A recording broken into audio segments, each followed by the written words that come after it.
নমস্কার বন্ধুরা, আজ হলো শনিবার। সকাল সকাল স্নান করে ঘরে পুজো দিয়ে আমরা বেরিয়ে পড়লাম বড় মা মন্দিরে পুজো দেওয়ার উদ্দেশ্যে। এই নৈহাটি চলে আসলাম। এখন বাজে 7টা। আজ শনিবার, ওই জন্যে মন্দিরে ভালোই ভিড় ছিল। অনেক দিন ধরেই ভাবছিলাম মন্দিরে যাব পুজো দিতে। আমার একটা মানসিকও ছিল দণ্ডি কাটার, দণ্ডিও কেটেছি আজকে। এই দেখো কাঠামো তৈরি হয়ে গেছে বড়মার। কদিন পরেই তো কালী পুজো, আর আজকে শনিবার ছিল তো প্রচুর ভিড় ছিল বড়মার মন্দিরে। ভালো ভিড় ছিল, অনেক দূর অবধি লাইন চলে গেছে। আমি যেহেতু দণ্ডি কাটবো ওই জন্য আমাকে আর লাইনে দাঁড়াতে হয়নি। দণ্ডি যারা কাটে তাদের সরাসরি মন্দিরে ঢুকতে দিয়ে দেওয়া হয়। তা এই দেখো লাইন, কত লাইনে তো মন্দিরের সামনে ভেতরের গলিতেও প্রচুর, মানে অনেক বড় লাইন চলে গেছে, অনেক বড়। লাইনের যে শেষ কোথায় দেখা যাচ্ছিল না।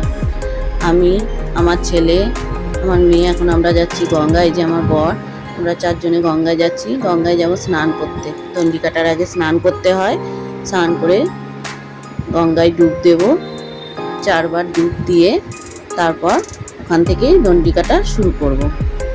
এই যে ছেলে ওখানে দাঁড়িয়েছে, ছেলে হাতে ঘটি দিয়ে দিয়েছি, ছেলে জল ছেটাবে। আর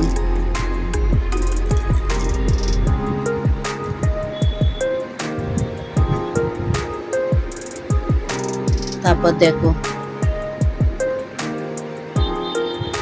লাইন, দেখো এটা হচ্ছে গলির ভেতরের লাইন। কত লাইন। আমার সাথে তো একজনকেই ঢুকতে দেবে মন্দিরে, ওই জন্যে মেয়ে আর ওর বাবা দুজনে চলে গেছিলো লাইন দিতে। তারপরে গিয়ে দেখে এত লম্বা লাইন, ততক্ষণে আমার পুজো দেওয়াও হয়ে যাবে। ওই জন্যে মেয়ে চলে এসেছিলো, কারণ মেয়ে আবার পুজোর ডালাটা মেয়ে নেবে দোকান থেকে। আমি তো দণ্ডি কাটছি আর ছেলে জল ছেটাচ্ছিল, ওই জন্যে মেয়েই দোকান থেকে পুজোর ডালা নেবে মেয়েকে। ওই জন্যে মেয়েকে আমার সাথে ঢুকতে দিয়েছিল মন্দিরে।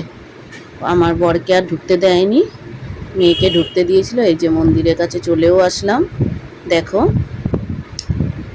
এবার সরাসরি ঢুকে যাব। আমি, আমার ছেলে আর মেয়ে 3 জনে আমরা ঢুকতে পেরেছিলাম। এই যে পুজো দেওয়া হয়েও গেল। ভেতরে তো ছবি তোলা বা ভিডিও করা নিষেধ আছে, ওই জন্য তুলতে পারিনি। পুজো দেওয়া হয়ে ডালার দোকানে গিয়ে দিয়ে দিলাম ঝুড়ি, ওনারা আবার প্রসাদটা সাজিয়ে দিলেন।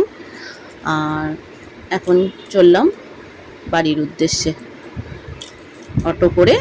ডাইরেক্ট নৈহাটি থেকে শ্যামনগর অটোতে করেই আসলাম, কারণ পায়ে একটু ব্যথা করছিল আমার, ওই জন্য আর ট্রেনে আসলাম না। যাওয়ার সময় ট্রেনেই গেছিলাম। সকালে 9:30টার মধ্যে আমার পুজো হয়ে গেছিলো। 9:30টার মধ্যে পুজো হয়ে বাড়িতে 9:30, 10টার মধ্যে বাড়িতেও চলে এসেছিলাম। এই যাওয়ার পথে মেয়ে ভিডিওগুলো তুলেছিল। অনেক দিন ধরেই বড়মা ভাবছি বড়মার পুজো দিতে যাব। আজকে পুজো দিতে পেরে মন শান্তি হয়ে গেল, খুব ভালো লাগলো। এই যে আমরা ফ্ল্যাটে চলেও এসেছি।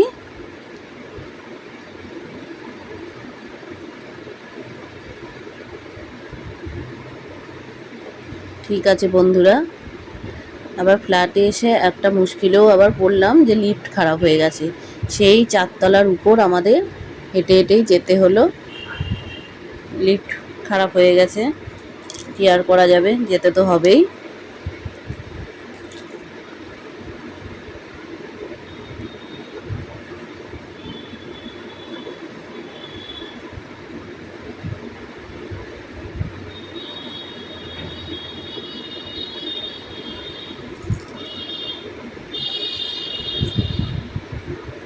বাবা ছেলেকে টাকা দিচ্ছে, ছেলের খিদে পেয়ে গেছে। এখন তার গিয়ে টিফিন করা সম্ভব না, তাই কচুরি নিরামিষ খাবো আজকে।